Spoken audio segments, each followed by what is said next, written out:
So we are slowly closing in on the end of August of 2024, which means that September of 2024 is right around the corner, which means that we are ever closer to 2025, which means that we are ever closer to the release of Metroid Prime 4 Beyond. I've essentially reached the point in my life where I measure time in units of how close to Metroid Prime 4 am I. And that's both a great way to live, and it's also kind of a stressful way to live, because it's a constant reminder of the fact that we really don't know anything else about Metroid Prime 4 Beyond other than what we got in that initial reveal trailer back in the June Nintendo Direct, and it was glorious, and it's taken over my YouTube channel and my every waking thought when it comes to video games. Although, to be fair, as most of you would probably know, I was already consumed by thoughts about Metroid Prime 4 for the past 7 years before we even got that trailer.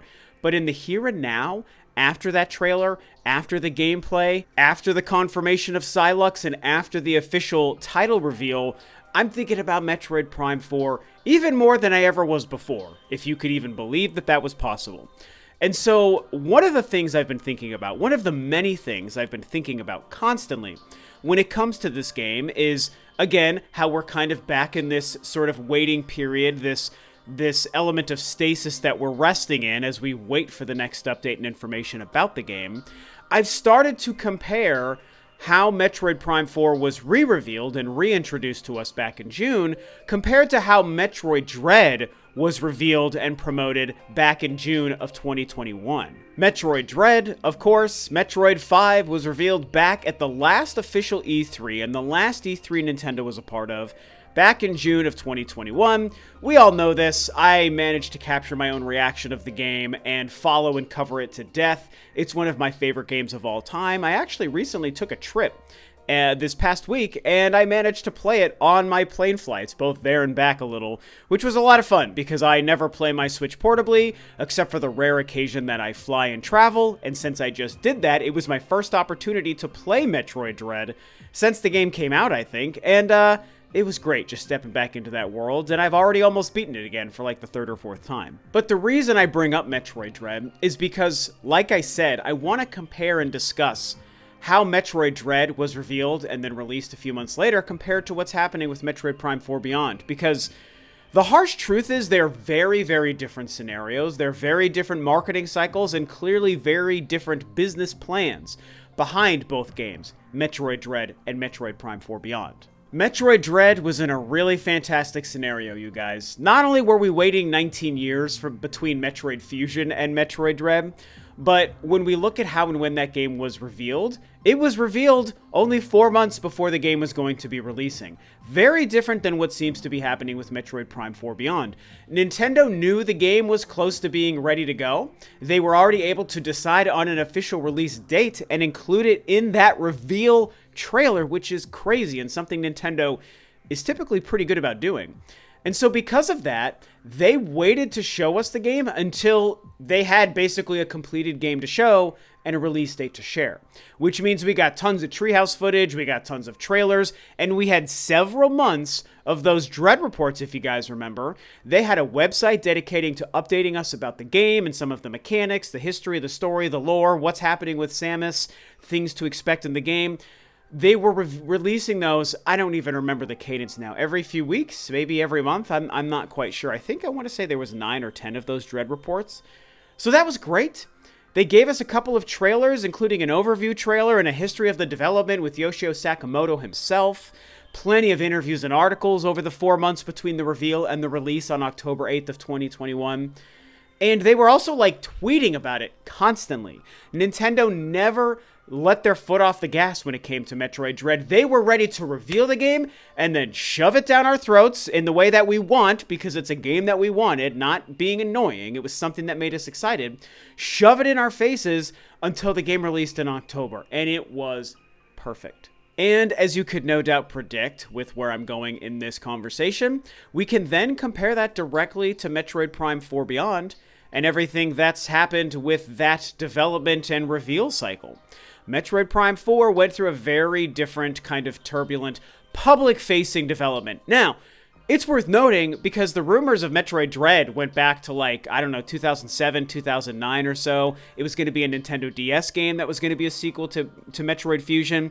And then it went on life support and then it died. And it in and of itself kind of went through almost 2 decades of development hell, you could say. The difference, though, is that those initial rumors were so long ago that nobody really thinks about those. What happened with Dread is when they decided to come back to it and start working on it with Mercury Steam, no one knew about it until the game was almost done and they revealed it at that E3 in 2021. Whereas with Metroid Prime 4, they made what some could argue as a mistake. I'm not quite so sure if I would call it a mistake, but either way, they made a business decision to reveal the existence of Metroid Prime 4 at the very beginning of the Switch's life in June of 2017. Right? They told us in the first E3 after the Switch came out that Metroid Prime 4 was being made, which got us all excited. It was a great announcement. It was great news.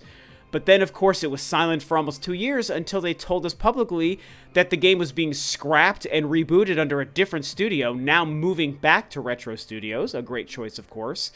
And then we went through another 5 years of silence until this last reveal. And this last reveal came with an amazing but very short and cryptic little 90-second, 2-minute teaser trailer with some gameplay and some elements for us to discuss. And now it's back to silence. So again, that is all very different from what publicly Nintendo shared with Metroid Dread. Nintendo's public marketing of Metroid Dread and Nintendo's public marketing of Metroid Prime 4. We're not talking behind the scenes, we're talking public, and these 2 games, you guys, are worlds apart. Now, let me make one thing clear.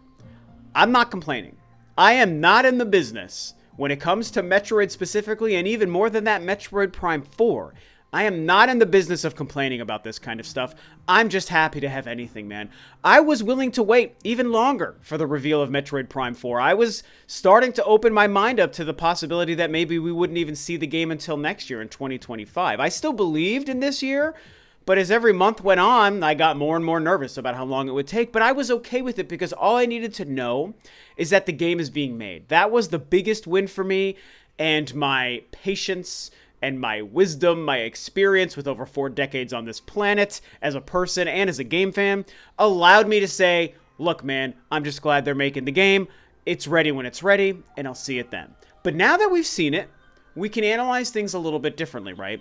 And so I'm not complaining because I've seen the game. I loved what I've seen from the game. It's everything I could have hoped it would be and more. And now we also have the potential excitement of if a next-gen version of this game is going to come as well, because we know the Switch 2 thing is going to happen sometime between now and March next year, and many of us, myself included, believe in this cross-gen release strategy for the game, and I think that that will happen, and I think that we'll see a better version on the Switch 2. And so all of this just increases my excitement, and it also makes it easier for me to wait. It's hard to wait, don't get me wrong. I'm not saying it's a walk in the park. I mean, I'm thinking about it all the time. Here's like my 12th video on the game since the reveal only 2 months ago. But what happens is I can now say, all right, I want to see the game. I want the release date. I want to play it. I want the Switch 2 version, yada, yada, yada. But now that I've seen it and I know that it's going to deliver, yeah, it sucks to be mysterious again, but I can wait. Metroid Dread, again, I know I'm beating a dead horse here, but Nintendo played their cards a little bit differently with that game, and you could even argue that maybe they had learned their lesson from what happened with Metroid Prime 4. You know, you track the timeline.